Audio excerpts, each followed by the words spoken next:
Velkommen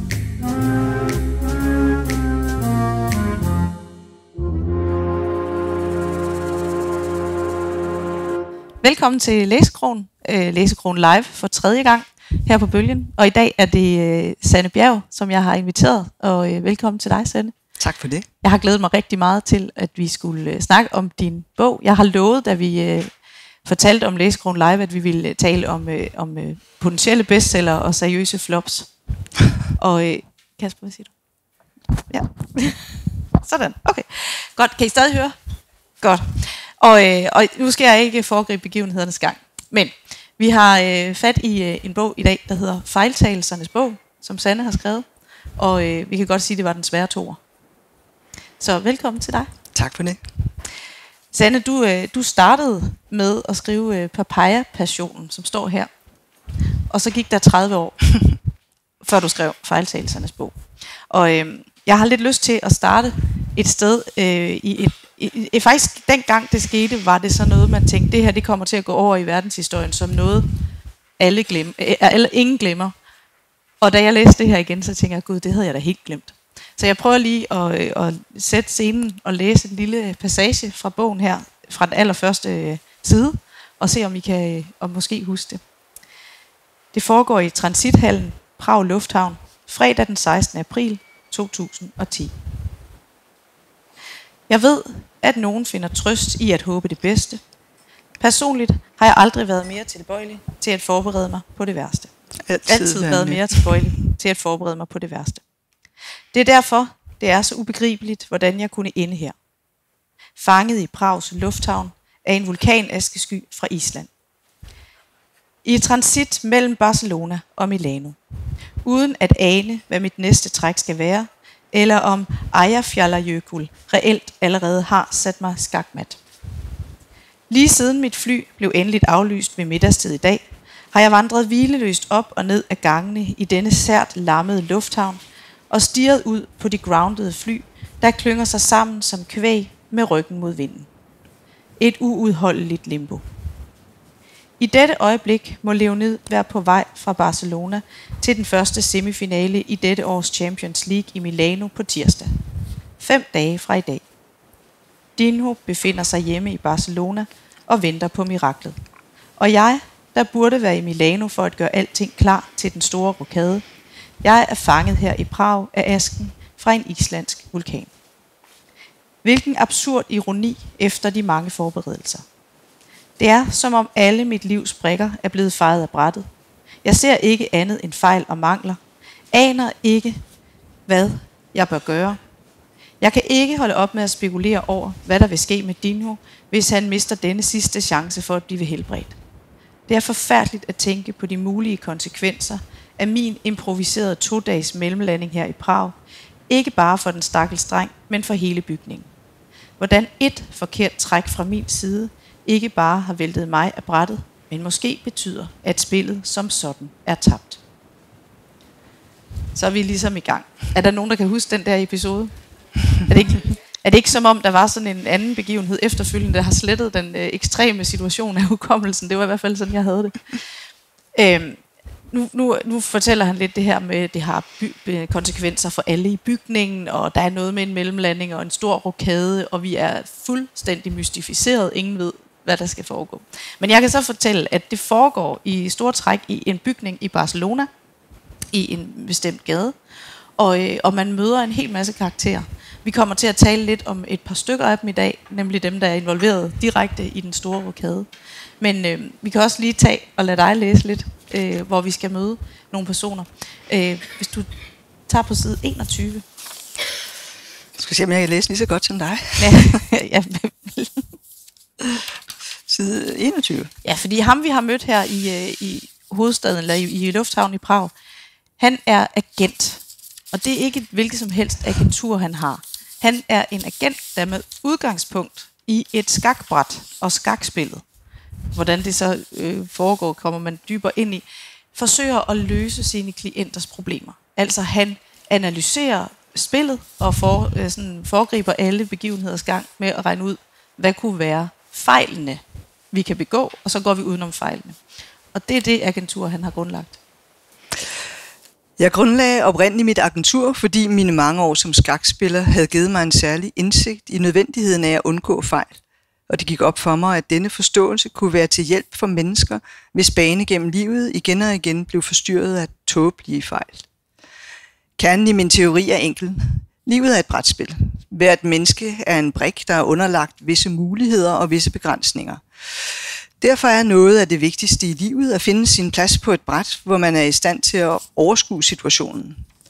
Den, der kan definere brættet, gennemskue stillingen, forstå reglerne og er i stand til at identificere sine modstandere, kan være heldig at blive konge på sit eget bræt.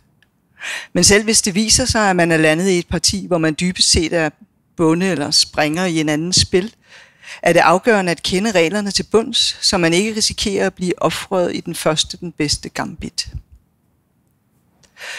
Jeg satte mig til rette i min stol for at arbejde videre på fejltagelsernes bog, som skal være syntesen af alt, hvad jeg har lært i mine mange år som agent. Mens jeg dyppede det tørre brød i min kaffe, overvejede jeg, hvordan jeg kunne forfine min taksonomi over fejl. Et par dage før var jeg løbet ind i nogle sproglige udfordringer omkring forskellen mellem fejl, fejltagelser og misforståelser, som jeg nu brugte de første timer på at afklare. Ja, så er vi ligesom kommet i gang. Og det, der sådan, er gennemgribende her, der er 2 spil, der har en betydning. Og det er skakspillet, som jeg ikke forstår noget som helst af. Og så er der fodboldspillet, som vores kære agent ikke forstår noget som helst af. Og det kommer han jo så til at tvinge sig til.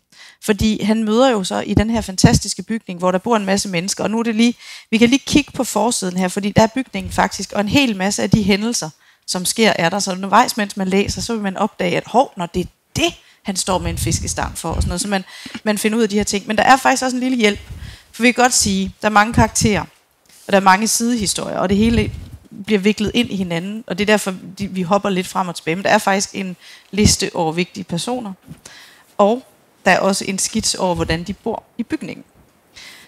Så langt, så godt. Og i bygningen er der en dreng. Drengen med den gyldne bold. Og ham møder vi på side 24.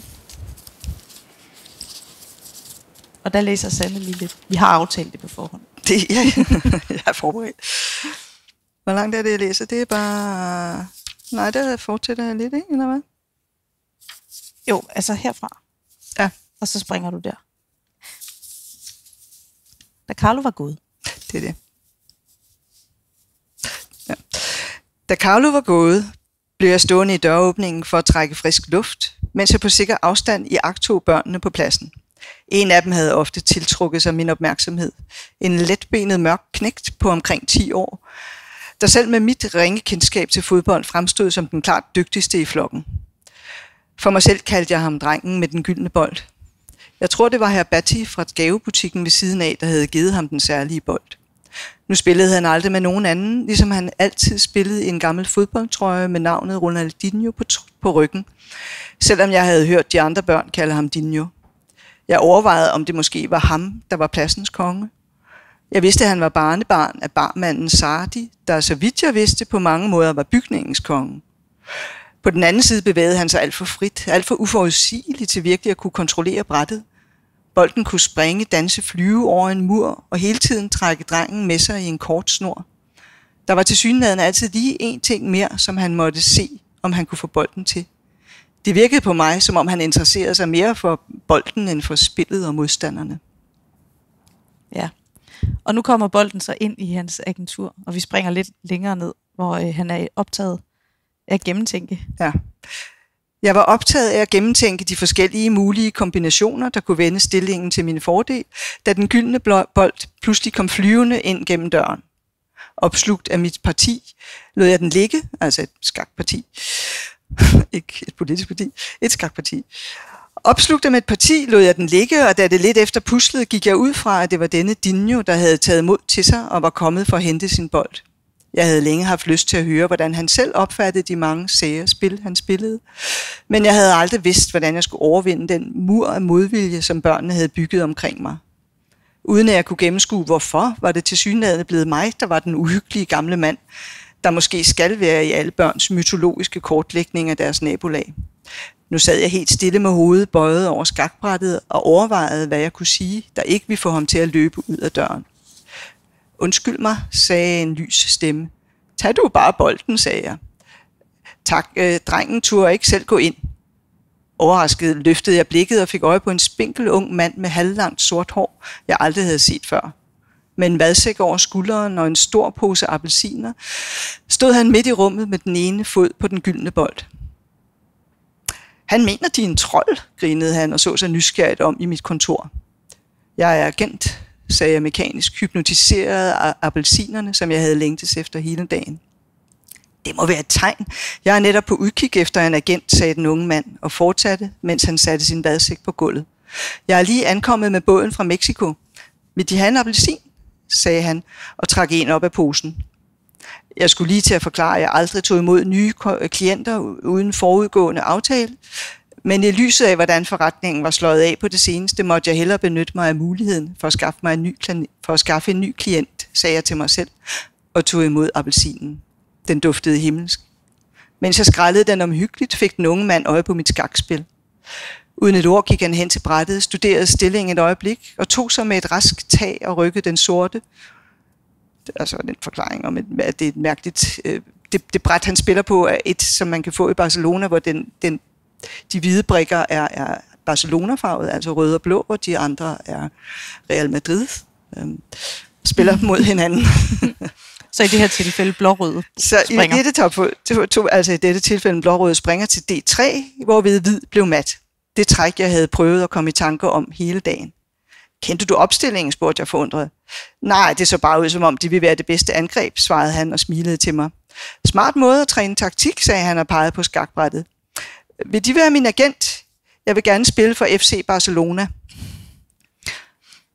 Så længe jeg kan huske, har jeg været et skakmenneske. Udover børnenes leg på pladsen var fodbold en støjende forstyrrelse, som når Ramblan og Plaza de Catalunya blev spærret af ophidsede fans, eller byen blev oversvømmet af hooligans fra rivaliserende hold. I vid udstrækning havde jeg betragtet fodbold som et underligt indspil, groft og kaotisk. Men fra det øjeblik, den unge mand trådte ind på mit kontor med en lugt af havet omkring sig, var det som om luften var begyndt at knitre og gjorde det umuligt for mig at handle i overensstemmelse med mine regler og principper. Jeg kunne ikke aflæse ham, som jeg plejede at kunne læse folk. Det ene øjeblik var jeg overbevist om, at han var løbertypen, der altid ville bevæge sig i skarpe diagonaler uden blik for spillets overordnede formål. Men så lavede han pludselig et uventet manøvre, der var langt mere springeragtig, og jeg blev grebet af tanken om, at han vidste noget om angrebsspillet, som jeg havde brug for at lære.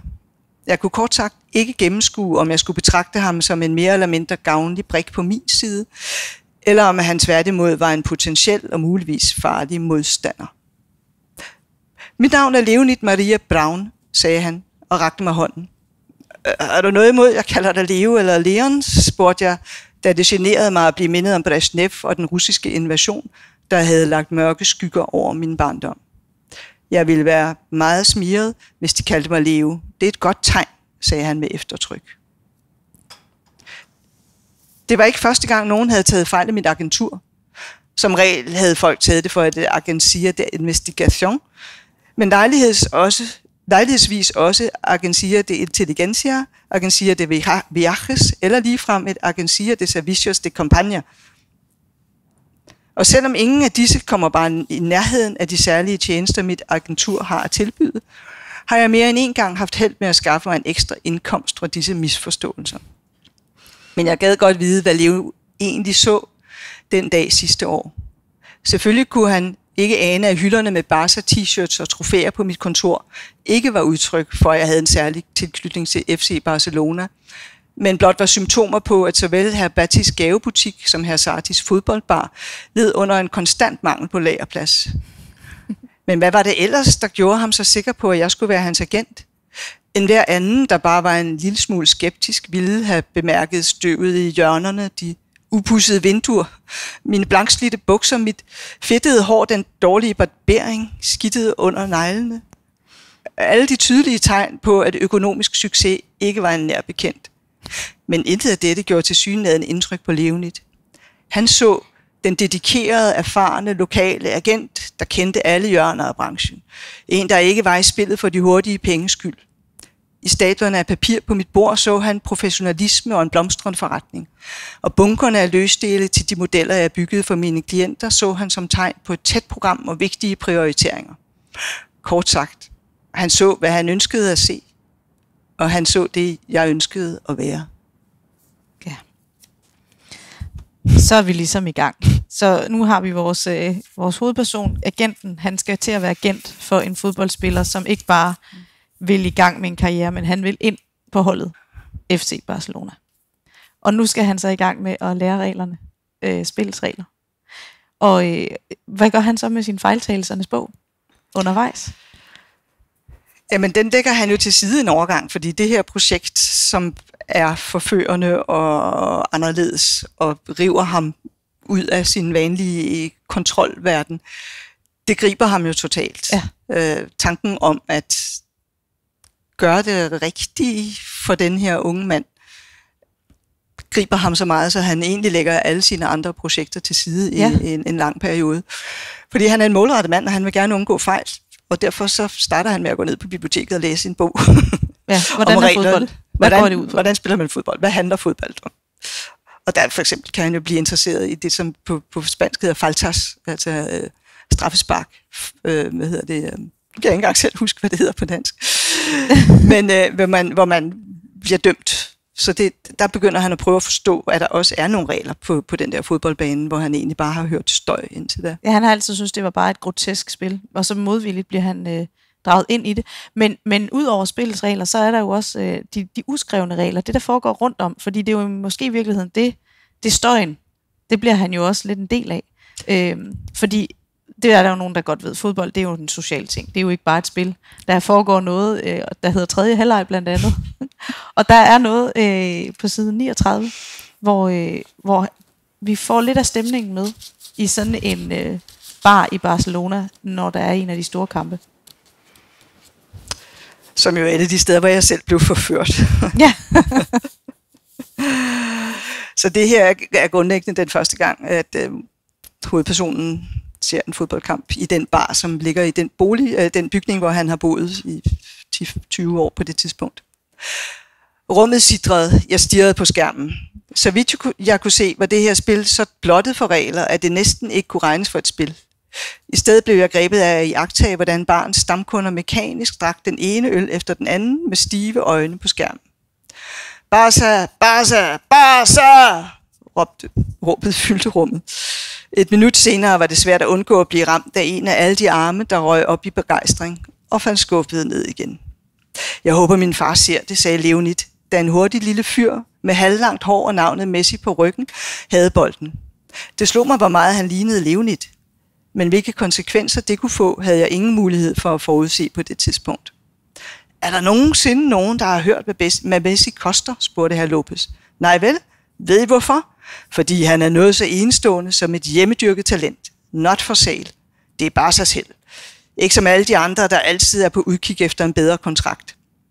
Et brøl af uenighed blev afbrudt af Duncans hånlige stemme. Jamen er det ikke netop det, der er det syge ved ham?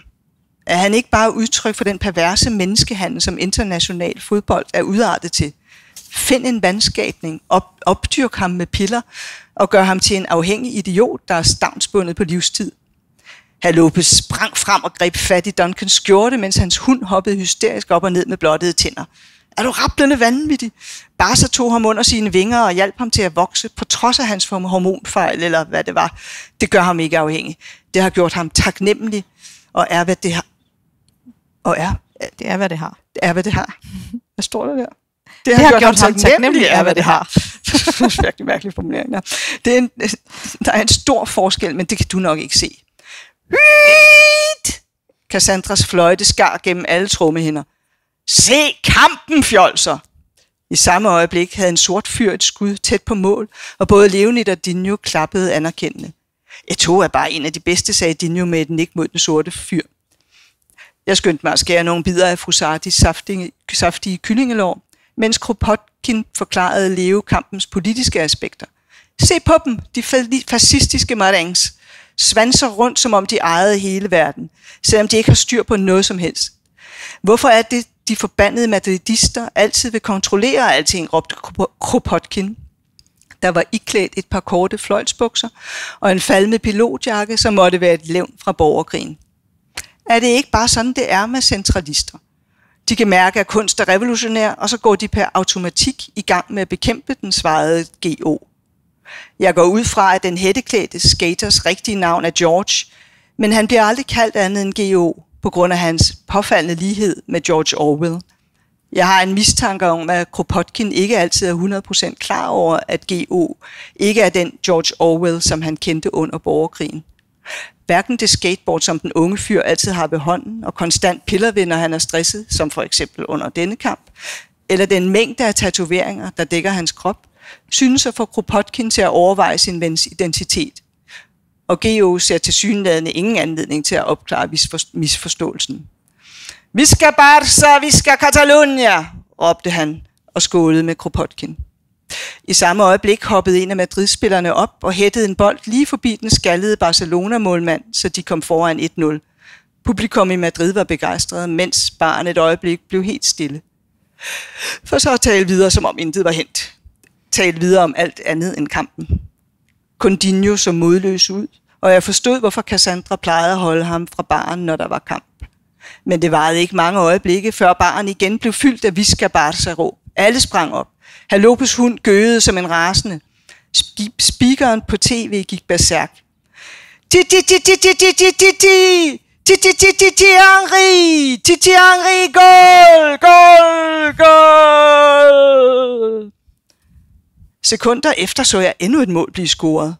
Opildnet af den mirakuløse hastighed, hvormed vores hold tog føringen, sprang jeg op og jublede så højt jeg kunne. Kun for at opdage det, jeg fejrede, var gentagelse af det mål, de andre havde fejret et halvt minut tidligere. Og så, før baren var halvt færdig med at kramme og dunke hinanden i ryggen, blev de alle sammen pludselig helt stille og stirrede på skærmen, lammede af skræk. Indtil rummet igen eksploderede i gøen, skrigen og råben, da en spiller, der mere end noget andet lignede en fransk vinbonde med langt krøllet hår, hættede bolden i mål. Puyol à Maca! Puyol à Maca! Puyol à Maca! Puyol à Maca! Puyol à skål! Råbte kommentatoren, mens kameraet sørger for at vise målmandens skuffelse fra alle tænkelige vinkler. Må det ikke det er nok fodbold for nu? Jo, puha. Så får han ligesom lidt smag for fodbolden, og på en eller anden måde lykkes det ham også at dække over det faktum, at han ikke ved, hvad han laver. Og så går den vilde jagt på at komme i kontakt med forskellige hjælpetræneres, assistenter og alle mulige kontakter, de har, og de går rundt i hele Barcelona for at finde nogen, der kender nogen, der måske kender en bagvej ind til affaldsrummet, så de kan gøre noget. Og så er det lige pludselig, og du nævner det lidt i det her stykke, at det går op for dem, at Leonid, han ligner Messi til forveksling. Og det er jo lidt sjovt, for nu kan han jo faktisk få et udkomme ved at stå ude og være sådan en af de der statuer, der står i sådan nogle turistområder, og er klædt ud som en eller anden kendis, og så kan man gå hen og få taget et billede. Så han kan blive Ramplansmæssig. Og det er jo nyttigt. Og samtidig så bliver han endnu større idol for drengen med den gyldne bold. Og de to har sådan et særligt venskab, og nu kommer jeg snart til en pointe, for de tager ud på stadion, og så sker der en ulykke. Ja, det er en lang historie, jeg kan ikke dårligt nok huske den nu, ja. Hvordan det er, at de får billetter til at komme ud og se den her kamp, men det gør de i hvert fald. Og så sker der noget. Så sker der en ulykke. Var det noget, jeg skulle læse? Eller nej, ikke skulle fortælle? Nej, det kommer først senere, fordi det der så sker, og som er lidt sjovt, fordi vores agent her, han bliver revet ud af sin lille verden, men det gør alle jo i bygningen. Alle bliver ligesom revet ud af det, de er i, og får en ny sådan energi i dels at gå ind i jagten på at få vores Leonid hovedperson ind på FC Barcelona, men også da den her ulykke sker. For hvad er det lige, der sker med den lille Dinho? Jamen, han jeg ved ikke, om nogen af jer har været på Barcelona stadion. Det var et af de første stadioner, jeg var på. Jeg var dernede, da min søn var 10. Og det er, for mig var det virkelig skræmmende. Jeg har lidt højdeskræk, så det er nogle meget, meget, meget høje. Og vi sad selvfølgelig på de billigste pladser allerhøjst op. Og så kigger man ned og tænker, hvor er spillerne er. Men det er ligesom nærmest lodret, den her sted, hvor man sidder som publikum. Og jeg tror, jeg sad hele den kamp, vi så, og var bange for, at min søn skulle falde ned.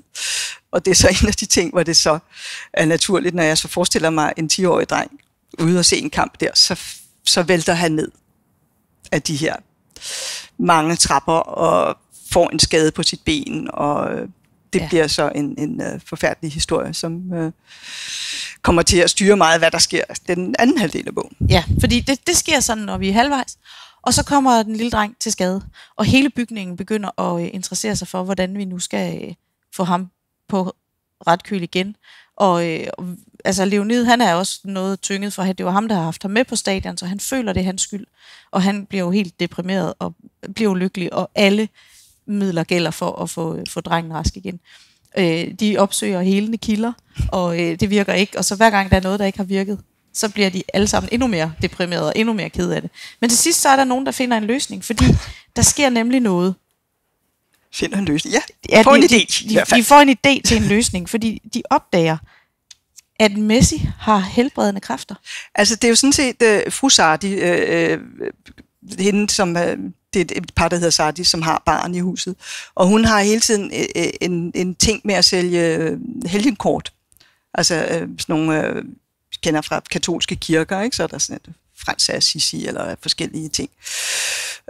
Og det er også en måde at rejse penge, og så laver de i en periode også nogle kombi, hvor de så kombinerer fodboldkort med helgenkort, og laver ligesom, så kan ham der Pujol, han kan så ligne en helgen, og så har man lavet collager, så kan man sælge dem for en masse penge. Men hun er meget stærkt troende katolik, og hun har også nogle, ligesom, når folk kommer til hende og siger, jamen jeg har en frygtelig galdesten, så forklarer hun, hvilken en af de her fodboldspillere, hun skal, fodboldhelgener, der er sådan en vis sammenblanding, hun skal satse på, som er bedst for at helbrede de her forskellige ting. Og det er jo så klart, at Messi, som er den største spiller på det her tidspunkt i 2010, han er jo kæmpe stjerne. Han må jo naturligvis have de størst mulige helbredende egenskaber. Ja. Og det er så det, projektet kommer til at gå ud på. Hvordan kan vi få gavn af Messis helbredende egenskaber? Han skal hjem til den lille. Ja, vi må nok få ham til at komme, og det kan godt være, at han ikke har tid sådan bare, så vi må måske ligesom hjælpe ham derhen. Ja, og det vil man gøre ved at lave en lille rokade. Hvis vi lige læser på side 361.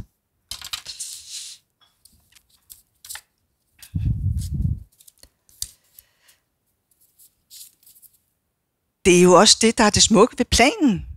At vi ikke slår ham ned, men stille og roligt overbeviser ham om, at det er det rigtige at gøre, sagde Leo. Er du vanvittig? Hvorfor skulle Messi nogensinde gå ind på at blive kidnappet? Godt nok er han fodboldspiller, men han er vel ikke totalt idiot, sagde Kropotkin. Nu kunne jeg ikke holde mig tilbage længere. Hvad er det for en sindssyg plan, sagde jeg, da jeg trådte ind i salongen, hvor de 3 mænd rundt om det støvede egetræsbord så forskrækket på mig. Det er den sidste udvej, sagde Leo, der var den første til at komme sig. Den sidste udvej for hvad? For at helbrede Dinho, sagde Leo. Hvad taler du om? Messis helbredende evner. Du ved, ligesom fru Sardi fortalte om Hellige Tre Kongers aften, hvor Messi kurerede de syge ved at lægge sin hånd på dem. Jeg tror, det er den eneste chance for, at Dinho kan komme til at gå igen. Tanken var så bizarre, at jeg ikke kunne andet end at ryste på hovedet. Og så springer vi lidt ned til der, hvor han laver den her moderne root cause-analyse. Og jeg tillader mig lige at læse her. I tilbageblik er det selvfølgelig svært at forstå, hvorfor jeg ikke greb mere aktivt ind for at standse galskaben. En del af årsagen kan muligvis findes i en misforståelse.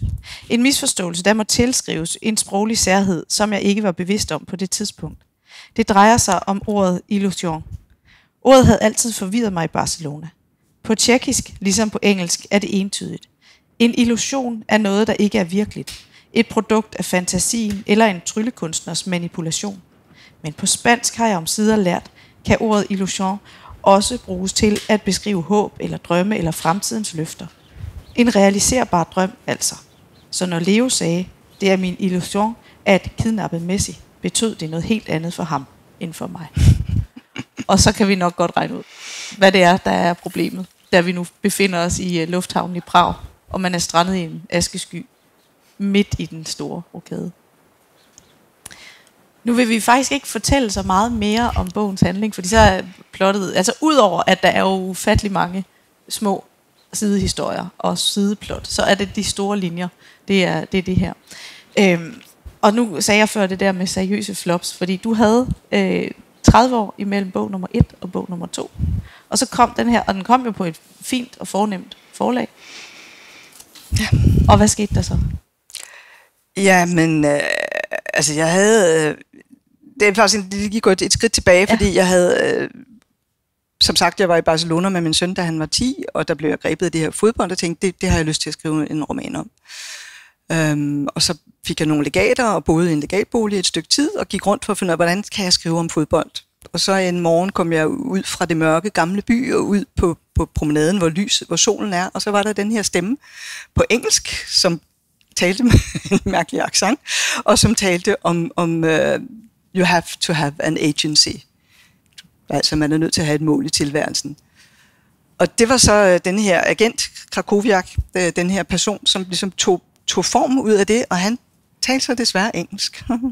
Så jeg skrev bogen på engelsk. Ja. Hvilket ikke er nogen sindssygt god idé, når man er dansk forfatter, fordi det var så...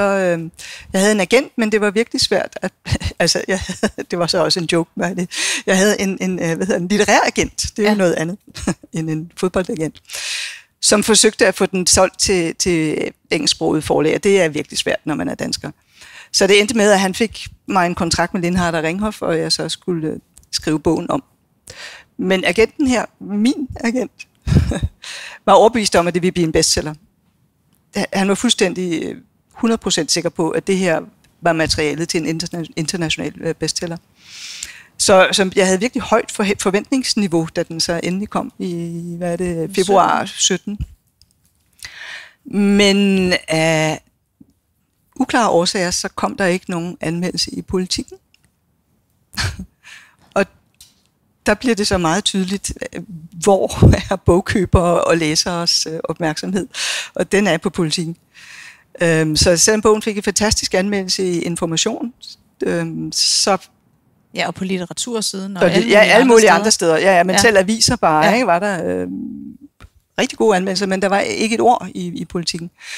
Og det er jo ligesom, så er det som om en bog ikke findes, ikke? Ja. Både for boghandlerne, og dermed så også for læserne. Så på etårsdagen for udgivelsen fik jeg en mail fra forlaget om, at nu vil de gerne afslutte bogens liv, og jeg kunne få lov at købe et eller andet del af restoplaget, og resten ville blive makuleret. 1 år. Hvilket var virkelig frustrerende, ikke? Fordi blandt andet, hvor mange sider er det, bogen er? Det er mange. Den er over 500 sider. Og det er gennemarbejdet. Og det er gennemarbejdet, ja. Men det, som er sagen, er jo, at for hver enkelt person, der skulle læse den her bog, der må man jo gå ud fra, at det tager noget tid for nogen at læse den. Og hvis de så hvis tingene skulle, det som jo er måder, at ting spreder sig i læseverdenen for eksempel, det er jo, at en læser og siger det til 2 andre osv. Det tager jo ret lang tid, når en bog er 500 sider. Så at slutte den allerede efter 1 år, som om det var en kort bog, som kunne spredes hurtigt, det var for mig helt grotesk og ekstremt frustrerende. Ja, fordi det er ikke nogen dårlig bog. Det er også derfor, vi har den med, fordi den er god, og der sker utrolig mange ting, og man lærer helt vildt meget, også om skak og fodbold, men også om Spanien. Og jeg vil sige, litteratursiden havde sådan en rigtig fin anmeldelse af den, hvor de siger, at der er rigtig meget huset på Christianshavn over den, og det er den stemning, som man måske kan nyde allermest, det der varme, der er imellem folkene. Ja, det er det, folk siger. Det er ligesom, at selvom den er lang, så når man har læst de her 500 sider, så har man virkelig ikke lyst til at flytte væk fra det hus igen. Det er sådan lidt... Det er en af dem, der efterlader en med noget bogsorg, fordi man faktisk har lyst til at fortsætte, men den slutter, når den slutter. Og det er jo en god ting, at man kan det.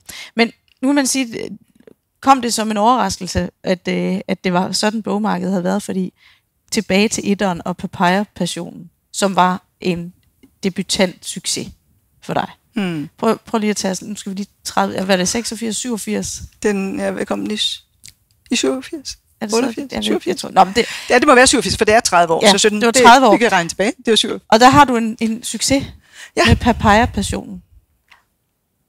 Og så kommer du på forfatterskolen. Ja, altså den... jeg var sådan en, som vidste nærmest fra jeg var 12, at jeg ville være forfatter. Det var det, jeg kunne lide. Jeg kunne lide at skrive. Og det var sådan, da jeg var færdig med gymnasiet, så satte jeg mig ned, nu må jeg jo så skrive min første roman. Den blev så ikke til noget, men så blev denne her, der har jeg været 22, og jeg skrev det totalt intuitivt, og havde udgangspunkt i en avisnotits om en dreng, der havde siddet lænket til et træ i 17 år i Venezuela. En historie, som jeg bare ligesom blev grebet af, og så skrev jeg det her mærkelige verden i Venezuela. Og det var så de gode gamle dage i 87, hvor... Hvis man blev antaget på et forlag, så skulle man nok komme ud til læserne. Ja, og den var jo... Jamen, det var først, så var den... Det var en del af en konkurrence på det forlag, der hed Tellerup, hvor Solvej Balle og jeg vandt sammen den der konkurrence med hver vores bog, hvor hver vores debutbøger. Og der var jo ufattelig opmærksomhed på det. Altså, jeg husker sådan helsidesinterviews i forskellige aviser, bare fordi jeg debuterede som 22-årig. Det slog mig så lige nu, og det er virkelig... Muligvis også, fordi jeg havde yndigt lyst krøllet hår. Så det der med, at det var andre tider dengang, det er muligt, det stadig er sådan, hvis man har yndigt lyst og er 22. Men anyways, der var jo opmærksomhed om en ny bog. Der var anmeldelser i alle aviser på dagen. Det var... bøger havde stadig... Det var en drømmestart. Ja, det var ligesom, okay, det er da meget cool det her. Det var da en god idé. Ja. Det kører jeg bare. Og så samme år, så startede Poul Borum Forfatterskolen, og jeg søgte ind. Det gjorde Solvej så også. Vi kom ind begge to på den første årgang, hvor vi så var de her 8-10 mennesker, som sad nede i en kælder i Nansensgade og inhalerede Poul Borums 40 smøger. Der var 2 meter til loftet, og han kæderøg i de der 5 timer, man var der. Det var intens læring, eller bedøvelse. Ja. Og det var så noget meget litterært, meget teoretisk på mange måder, hvor der sad den her store punker i lyserød skjorte og røg sine cigaretter og fortalte om verdenslitteraturen og alting, og han kunne alting udenad, kunne huske alt og henvise til alt. Af typer af litteratur, som jeg intet forhold havde til, ingen kendskab havde til. Altså, jeg var 22 og havde ikke rent bestilt andet end jeg synes, det er sjovt at skrive. Og så kom jeg ind i det der setup, hvor der bare var en helt andet. De fleste andre havde læst litteraturvidenskab. Så det var sådan en meget teknisk tilgang til det, som var virkelig, virkelig lammende. Efter det første år besluttede vi elever egentlig, at vi ville nedlægge forfatterskolen. Fordi det var simpelthen for meget. Vi holdt alle sammen op med at skrive. Fordi det der bombardement af verdenslitteratur, det var bare sådan, man blev mindre og mindre og mindre og mindre. Og tænkte, det kommer jo ikke til at ske. Jeg kan lige så godt gå hjem og lægge mig. Ja. Så blev skolen lavet om, så den så kun var 2 dage om måneden. Så fik vi den opretholdt. Og det, der så reddede mig, var, at der var samarbejdsprojekter med konservatoriet. At vi blev sat sammen med hver sin komponist og skulle forsøge at skrive opera. Mm-hmm. Og det var sådan en pyha, fordi det snakkede vi ikke så meget om på skolen, hvordan opera var, og jeg var glad for klassisk musik og opera, så det var sådan en følelse af, hvis jeg går ind i den zone, så kan jeg mere gøre, hvad der passer mig. Skrive frit, ikke tænke over, er det her nu modernistisk, eller postmodernistisk, eller jeg skal komme efter jer. Ja. Så der kom sådan en, jeg går lige herover og lægger alle de romaner, jeg forsøger at skrive lidt til side, og får frit lejde ved at gå ind i et andet rum, en anden kunstart. Og det har du så gjort, og jeg har sat vores lokale musikbibliotekar Ebbe på overarbejde. Jeg kunne kun finde den ene opera. Det var den sidste. Det er alt muligt andet. Ja, det var den sidste. Men hvordan er koblingen? Fordi er det den samme slags? Nu er jeg bare nysgerrig. Nu stiller jeg bare min helt egen... Så I behøver ikke at høre efter. Nu er det bare Estrid her. Hvordan er processen, når man skal skrive en opera, i forhold til, når man skal skrive en roman? Starter man med musikken? Starter man med plottet? Nej, man starter med en bestilling. Ja. Hvilket allerede er... Man starter med en bestilling og en kontrakt og en sikkerhed om en indtægt. Hvilket jo allerede i forhold til at være romanforfatter er rimelig meget en fest. Ja. Muligvis også derfor, jeg blev ved i så mange år. Og så starter man. Man kan sige, at der er flere forskellige måder, og det jeg kom til at arbejde med var også, hvordan kunne man ændre de processer, men man starter med en idé. hvilken historie eller hvilken slags forestilling kunne vi tænke os at lave. Og det er så, kan man sige, der er noget dogmeagtigt, fordi det skal være noget, der foregår på en scene i et rum. Så siger man, hvor mange sanger har vi råd til, hvor mange musikere har vi råd til,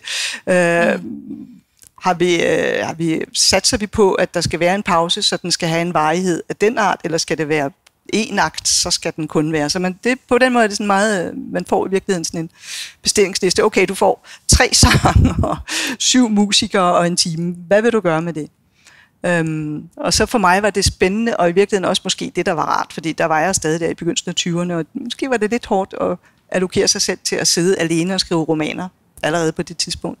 Så at komme ind i det rum, hvor det var et samarbejde, og sige, jeg sidder med en komponist, og vi får idéer sammen, så går jeg hjem og skriver teksten, og så er der som udveksling frem og tilbage med komponisten, og senere lavede jeg også samarbejder, hvor både instruktøren og scenografen var med fra starten, så man ligesom havde en kollektiv fornemmelse af, men hvad skal der til, for at vi kan fortælle den her historie på scenen, og så ligesom uddelegere. Ja, fordi det er sådan, når jeg har set opera, jeg har set en del opera trods alt, og jeg kan også se det her, det er jo meget få ord i virkeligheden, og mange gange bliver de gentaget rigtig mange gange. Ja, det skal jo optimalt set synges, og også optimalt, når jeg gerne vil fortælle historier i de operaer, jo synges på en måde, så man kan høre, hvad der bliver sunget. Og projektet blev egentlig meget for mig, jeg var glad for moderne kompositionsmusik, men jeg kunne se, at den jo på høj grad på det tidspunkt havde den hurdle, at alle folk oplevede det som ubegribeligt pling-plong, noget af det der modernistiske, som var skrevet det så meget indad. Så det spændende ved at lave ny opera der i starten af 90'erne og i midten af 90'erne, hvor den anden opera åbnede, hvis der er nogen, der kendte det, det var, at man kunne egentlig bruge spændende, dynamiske, levende sceneværker til at få den nykomponerede musik til at blive lidt lettere at begribe. Jeg ved ikke, jeg synes, sugarcoating er en bitter pille. Men trods alt, så forlod du operaen igen? Ja, altså jeg lavede, jeg tror jeg skrev i alt 5, kan ikke huske hvor mange, sådan nogle relativt korte, små kammeroperaer, og så i slutningen af 99, tror jeg, fik jeg bestilling fra Det Kongelige Teater til at lave en stor 3-akters opera med det hele. Stor scene, kor og orkester og så videre. Med en komponist, der hed John Franzen, som var formand for Komponistforeningen på det tidspunkt, tror jeg. Og det var jo en fantastisk gave at få lov til det. Det var Kasper Holten, der lige var blevet chef, og synes, at det var spændende at sætte noget nyt og stort i gang med nogle af os, vi havde arbejdet sammen tidligere. Og så tænkte jeg, man sidder her og kigger på det der publikum på Det Kongelige Teater. Hvad er det egentlig, når nu jeg vil jo ikke skrive en traditionel gammeldags opera, bare fordi jeg kommer ind på Det Kongelige Teater. Så hvad kunne være relevant for det publikum? Og det var så på det tidspunkt, hvor Thorsen og Træs-sagen var i gang. Så tænkte jeg, vi kigger ned i publikum i Det Kongelige Teater. Det virker egentlig ret meget som om, der er noget erhvervsliv og de her mennesker, som har magt i samfundet. Så jeg fik den her lyst til at lave en forestilling om nutiden. Om en virksomhed, som hedder Icon. Så operaen hedder Icon Trademark. Og jeg lavede et helt brand. Jeg har hele brandkonceptet. Man kunne have lavet en reklamekampagne med det her Icon Zoom og så videre. En moderne setting, som er en trige med nogen, som svindler og skriver falske underskrifter. Helt Thorsen og Træs, og samtidig med, at de laver den her brandkultur. Og de spiller golf. Der er en scene, hvor der simpelthen har bygget sådan en stor, sådan en driving range, ikke? Så stod der simpelthen hele koret og skød golfbolde ud af en anden scene, hvor de er inde i saunaen med badehætter. Det var simpelthen et forsøg på at transformere sådan en klassisk opera med konflikter og magt til moderne virkelighed. Og virkelig gør sproget også så moderne og levende som muligt. Så det starter med ligesom, telefondamerne, som sidder og præsenterer firmaet. De sidder faktisk med sådan nogle her, i sådan nogle gør de det så stewardesse. Gør de det syngende? De synger, ja. Så er det så musikken. Men det var så der, jeg vil frem til det der, for det er sådan en lang historie, fordi jeg havde virkelig arbejdet med det. Scenografen Karin Betz arbejdede med det. Genkendeligheden, det at bruge ting fra vores nuværende virkelighed, men stiliseret og som opera. desværre, så var det så sådan, at komponisten ikke så det på samme måde, eller ikke tænkte på samme måde, eller ikke forstod konceptet. Så han lavede modernistisk, svær, indadvendt musik, efter min opfattelse, og gjorde ikke det, som jeg havde håbet, var at tage moderne lyde og transformere dem til musik, som andre komponister på det tidspunkt var begyndt. Så det endte med at være et 3 timers værk, som var alt for langt, og hvor musikken og historien egentlig ikke rigtig spillede sammen. Så den endte med at spille 7 gange, og man lavede ikke markedsføringen af brandet, som jeg havde håbet på. Og som man kan se på den her, når du har fået den fra biblioteket, så står, det her er sådan set librettoen, det hele teksten, der står John Franzen ikon. Ja, så du er faktisk... Der står ikke mit navn på bibliotekstingen. Og den havde jeg jo brugt 3 år på at skrive, spillede 7 gange, og så findes jeg ikke. Og der fik jeg sådan den her branche, det jeg har nok. Det fungerer simpelthen ikke. Det er komponisten, der er hovedpersonen, uanset hvor meget vi prøver at lave samarbejdet anderledes. Så der trak jeg mig tilbage fra det, og der fik jeg så også min søn, så der var ligesom en naturlig pause nogle år. Indtil så, at det, der hed Den Anden Opera, søgte en ny leder, og jeg tænkte, jeg ved godt, hvordan jeg synes, man skal lave moderne opera. Lad mig blive chef her, og prøve at starte en mere tidssvarende måde at lave musikteater på. Så det fik jeg det job, og det var nok det første faste job, jeg havde, det var at være teaterchef. Ja. Skidegod idé. Og så kommer vi faktisk lidt tilbage til fejltagelsernes bog, fordi nu har du lige lavet sådan en root cause analyse, hvordan kunne din vej. Er det noget, du bruger meget, det her med at gå tilbage og sige, jeg gjorde? Altså det er jo egentlig det, der hedder sådan kontrafaktisk historieskrivning. At du går tilbage og siger, hvis jeg nu ikke havde gjort det der, så ville måske... Ville du have gjort det anderledes med fejltagelsernes bog, da du markedsførte den for eksempel? Hvis du... ja, der er mange fejl. Altså, jeg kan sige, der var en periode i hvert fald efter floppet, hvor jeg tænkte, måske det er en dårlig idé at kalde en bog fejltagelsernes bog. Måske har man ligesom, måske der er noget hybris, eller det ligesom, har man lagt ind, at det kan ikke blive andet end en fejl. Men så kan man jo så blive helt overtroisk. Ja. Men det er jo rigtigt, det er jo... Krakowiak er en fiktiv figur, og det er ikke mig. Og det er det jo så alligevel selvfølgelig. Hvordan man finder på en figur som et person, som er panisk angst, eller for at begå fejl, eller i hvert fald satser på, hvis jeg nu kunne kontrollere det hele, så jeg ikke begik nogen fejl, så ville alt gå godt. Det er jo selvfølgelig fordi, at det er en impuls, eller en tendens, jeg måske har, eller havde. Ja, fordi også tilbage til bogen, han bliver jo sådan vakt til live, da tingene begynder virkelig at gå galt. Altså han er jo faktisk siddet i årevis og analyseret via et skakbræt alle tænkelige ting, der kunne gå galt i livet, og så er han jo fastholdt.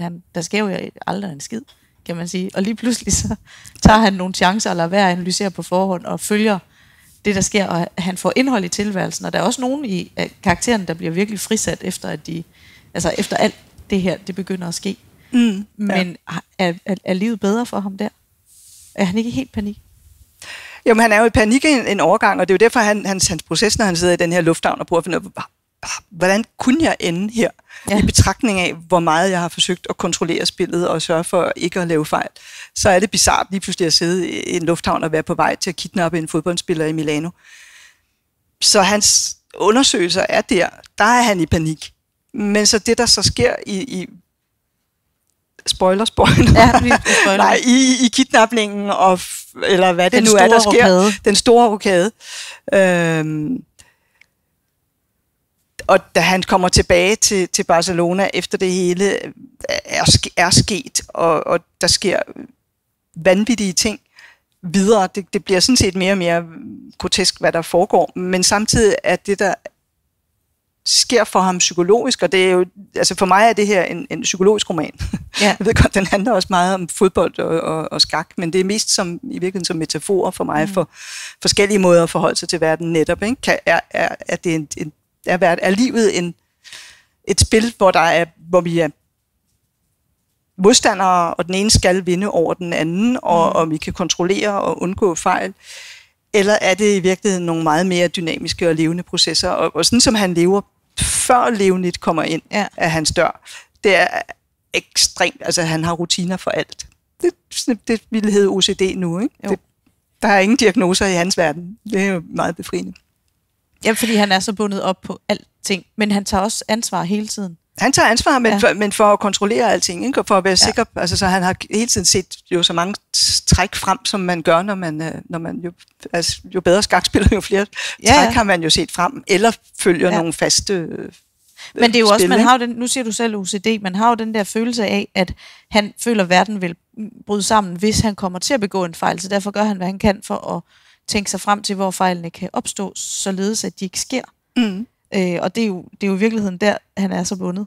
Ja, fuldstændig. Altså, og det betyder jo, at der er en masse ting, han på det, altså som I kunne høre her, den første gang, han er i baren og ser en fodboldkamp, der er alle de mennesker og drengen ude på pladsen. Han har boet der i 15 år og har set alle de mennesker, men han har ikke interageret med dem.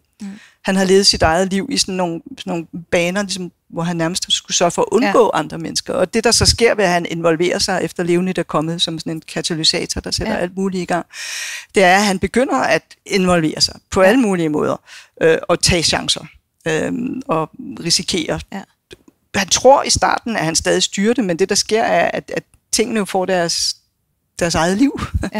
Når der er flere mennesker involveret, og flere mennesker, som han ikke kan kontrollere, om de laver fejl, og hvilke dumheder de gør, og er uforudsigelige.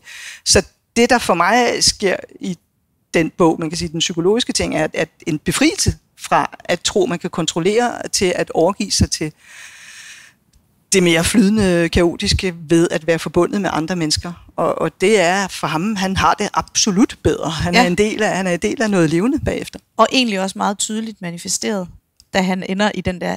Altså, ingen kunne forhindre det, hvis man var landet i den lufthavn den dag, så er der ingen i verden, der kunne have gjort hverken fra eller til. Han kunne have spillet skak fra nu af til verdens ende, men han kunne ikke have påvirket det der skete. Nej, vulkanskyen er ligesom sådan en. Ja, det er beyond. Ja. Den havde han dog ikke nogen idéer om. Hvis jeg bare havde... Nej. Hvad har du så tænkt dig at skrive nu? Fordi det her tog du egentlig udgangspunkt i noget. Der kom bare en stemme til dig. Ja, altså det var jo, man kan sige, det stemmen kom som fortælleren, ikke? Men det som var kommet var, eller det som jeg vidste var, at jeg ville skrive om den her fodboldverden, fordi efter det der opera-projekt der, hvor jeg var chef, der løb jeg ind i en mur og blev totalt udbrændt, fordi det var sådan et underfinansieret og alt for ambitiøst på en gang. Så det var sådan en blød. Så jeg kollapsede fuldstændig med depression og angst. Og så var ligesom processen efter det at finde ud af, måske var jeg en lille bitte smule perfektionistisk. Måske kunne jeg godt prøve at befri mig selv og gøre noget lidt anderledes, og så skrive den her bog, som jo meget handlede om at befri mig selv fra forestillingen om, at jeg kunne skabe noget perfekt. Så det var i virkeligheden en heling fra de psykiske konsekvenser af presset. Og det, der så skete med det, at den floppede, eller at markedet og den ikke rigtig matchede, det gjorde i virkeligheden, at jeg kom ind i nogle nye processer om, jamen, hvorfor er det nu, at de her pres om, at tingene skal være på en bestemt måde. Så har jeg faktisk brugt en del år på at skrive mere teoretisk, essayistisk om det mentale, om det psykiske, og prøve at udvikle et begreb om mennesket som et mentalt økosystem, og hvad vi egentlig har behov for at trives. Som jeg viser med ham, at det øjeblik, han åbner sig og interagerer med folk omkring sig, i stedet for at opleve sig selv som et adskilt enhed, så flyder livet, og det er muligt at hengive sig, overgive sig til alle de levende processer, som i virkeligheden er der, hvor jeg tror på, at vi alle sammen har det bedst. Så lige nu ligger den bog og venter på at få, eller jeg venter på at få besked fra et forlag, hvor den ligger. Så den kan vi se frem til. Den kan vi forhåbentlig se frem til inden alt for længe. Ja. Og det er jo, altså jeg sætter jo meget stor pris på, at du sådan kan tage den der ærlige snak og sige, jeg har skrevet en bog, det blev et flop. Fordi at der er jo et eller andet skamfuldt over det, og det er jo det, der faktisk er ved det. Du starter med at få den her, du bliver sat op på sådan en pedestal og bliver sådan fætteret, den nye unge skrivende, og på et eller andet tidspunkt, og det kommer jo med alderen, så er man jo ikke ung længere. Og så kommer der nogle andre, der er den nye unge skrivende, og hvis man ikke ligesom kan fortsætte med at shine, så kan man jo godt ende med at få kastet skygger ind over et langt forfatterliv, og bare føle sig som... Så man kunne godt tænke, når nu bog nummer 2 flopper, at du så tænker, nej, jeg er virkelig... Det er jo bare... Men du fortsætter. Ja, fordi det er jo der, jeg tror også, at... Og det er så det, jeg ligesom også har fået tænkt mig ind i mit forsøg på at lave den her beskrivelse af det, også som mentale økosystemer, at den kreative processer er i virkeligheden vores fordøjelse. Eller det, som vi har brug for at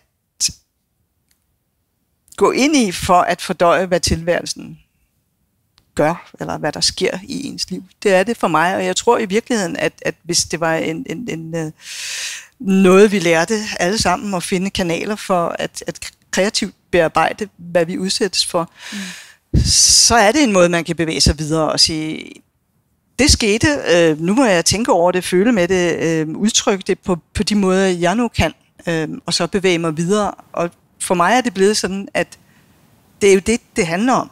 Altså det er processerne egentlig, som er vigtige. Ja. Og hele det med at skulle producere et produkt, som så det skal være færdigt, det skal være perfekt, det skal klare sig på et marked, som har milliarder af andre interesser og agendaer end det, som interesserer mig. Det er dybest set håbløst, og bliver jo mere og mere håbløst, jo mere markedet accelererer, og vi udsættes for massemedier, eller massemedier siger det, som om det er noget nyt, streamingtjenester og serier. Ikke? Det siger man jo, at den her slags romaner, ingen mennesker, der læser romaner på 500 sider, for man kan bare sætte sig og se en serie og få den samme oplevelse af et univers, der fortsætter over lang tid, og det er jo meget nemmere. Ja. Så i det kulturbillede, det verdensbillede, det er, der har det for mig været virkelig vigtigt at tage det tilbage til mig selv og sige, jamen jeg er forfatter, uanset om jeg sælger en masse bøger eller ej, og så tage ligesom kontrol. På en anden måde kontrol. Ja. En mere blød kontrol. Ja, og måske har man også været lidt blind for, når man bliver spottet som den første i en konkurrence, at markedet var jo det var jo en konkurrence, der var udskrevet. Ja. Ikke? Så markedet var jo på udkig efter et nyt ung talent, så du vandt, og så fik du den.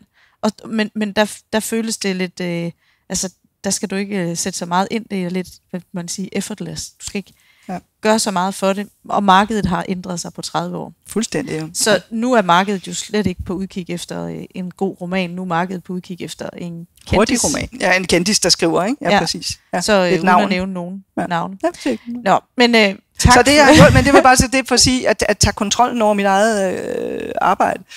Så som jeg sagde, så havde jeg først skrevet bogen på engelsk, og så skrev jeg den om til dansk og så videre, og tilpassede den. Så sidste år en gang, så havde jeg sådan da Messi endelig, Argentina endelig vandt VM, så havde jeg sådan, nej for fanden altså. Det er for ærgerligt, at den bog om Messi bare ligger der på dansk og er makuleret. Jeg må tage min oprindelige version på engelsk op, som jeg egentlig synes var en bedre bog. Jeg kunne bedre lide den. Så den tog jeg op og redigerede lidt i, og så selvudgav jeg den på engelsk. Og havde sådan en, endelig fik jeg ligesom afrundet noget, som havde været enormt frustrerende, for jeg havde nogle gange fornemmelsen af, at den blev et flop, fordi jeg var gået på kompromis med den oprindelige version af bogen. Ikke? Så det gjorde jeg sidste år, og så er jeg også lidt billedkunstner, så jeg havde lavet en masse collager, og egentlig også kom til at skrive nogle digte, og så tænkte jeg, nu laver jeg en udstilling i min egen lejlighed, og jeg selv udgiver min egen bog med billeder og digte. Og der, altså det der at finde ud af, hvor enormt tilfredsstillende det er at sige, jeg bestemmer, hvordan det ser ud. Jeg gør det hele. Jeg tjener ingen penge på det, men der er den ligesom kreative tilfredsstillelse, og ligesom, det blev sådan, som jeg gerne ville. Jeg skal ikke skyde skylden på nogen andre. Nu har jeg gjort det, jeg gerne ville, og det er... Så hvis vi skulle lave en helt overordnet, men meget, meget kort fejltagelsernes bog over forfatterskabet, så er det i virkeligheden at lade for meget være op til de andre. Ja, altså det kan man sige, hele det der med forfatterskolen også, en anden bog, jeg er ved at skrive 2-3 andre bøger, som i virkeligheden, altså hvor den her foregik i Venezuela, den her i Barcelona, så havde jeg en indsigt for noget tid siden om, hvorfor, og de er begge to mandlige hovedpersoner. Hvorfor var det nu egentlig, at det aldrig nogensinde var faldet mig ind, at jeg kunne skrive ligesom... Om en kvinde i Danmark? Ja, for eksempel, wow, eller tættere på, ikke at skulle oversætte mig selv, fordi der er noget bizarrt ved det. Der har jeg oversat mig selv til en 17-årig dreng, der er lænket til et træ. Der har jeg oversat mig til en midaldrende tjekke, der spiller skak. Virkelig, virkelig hårde processer. Altså, det er virkelig hårde kreative processer at finde ud af, hvordan er jeg der. Så, og det er jo virkelig meget forfatterskolen følelsen af, det er ikke godt nok, hvis jeg skrev, eller det var det ikke dengang. Det er for nemt bare at skrive om noget, det er for nemt bare at skrive noget, jeg bare ved. Ja. Og det er selvfølgelig min egen ting, så det er jeg ved at skrive en anden bog om, som handler om det med, hvorfor er det, at det kan være så svært at give sig selv lov til at skrive om det, man bare ved, i stedet for at skulle lægge nogle lag på, for at gøre det ligesom fancy inden for nogle andre rammer. Ja, så vi kan regne med, at der kommer noget nyt, der som er mere dig. Eller mere tæt på dig. Ja, mere tæt på mig. Ja. Og så er der også en fremtidsroman. Det kan vi se frem til. Ja. Men jeg vil lige sige, det kan godt være, at den floppede i Lindhardt og Ringhof, var det ikke dem? Jo. Der var, det ikke. Men det er en god bog. Den er fyldt med små og store sidehistorier, og der er masser af humor. Altså, der er blandt andet også nogle toiletscener, og det er altid sjovt, når folk skal på toilettet og have kriser. Så der er fodbold, der er skak, og der er lokumshumor og sådan. Så tusind tak, fordi du åbent og ærligt har fortalt om floppet. Tak, fordi jeg måtte komme og gå ned i mit flop igen. Ja. Og jeg ved, du har et par bøger med, hvis man har lyst til at købe den. Alt findes også på biblioteket. Og så til reklame for efterårsprogrammet i Læsekrogen Live, fordi vi har nemlig fastsat nogle datoer, som jeg har stående på min lille blå seddel. Så vi vender tilbage med samme format den 25. september, den 23. oktober og den 20. november. Og det glæder vi os til. Så tusind tak, fordi I er kommet og har været med til at bakke op om et helt nyt format her på Bølgen. Og tak til Bølgen, fordi I stiller op igen. Ja, det var det. Tak.